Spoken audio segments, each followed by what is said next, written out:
How to create a scrolling banner in Wix Studio. Hey guys, welcome back to my channel.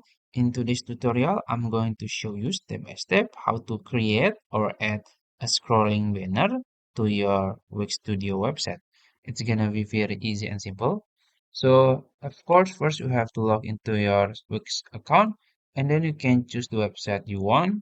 I'm gonna choose this website. And then when you get to the dashboard, you can click edit site here, and then it will brings you to this page, to your website page.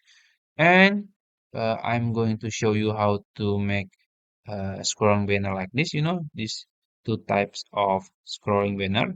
It's gonna be very easy. If you want to create like this, you can just go ahead to the add elements here and then go to text and then we'll find text marquee here and there are some options here.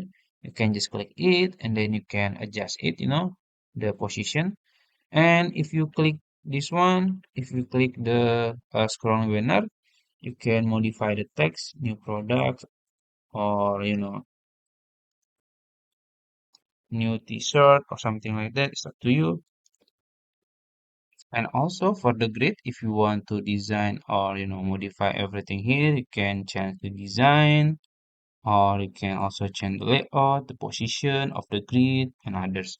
You can customize it as you want. So I think that's it. If you found this video helpful, please like this video and subscribe to my channel. Thank you.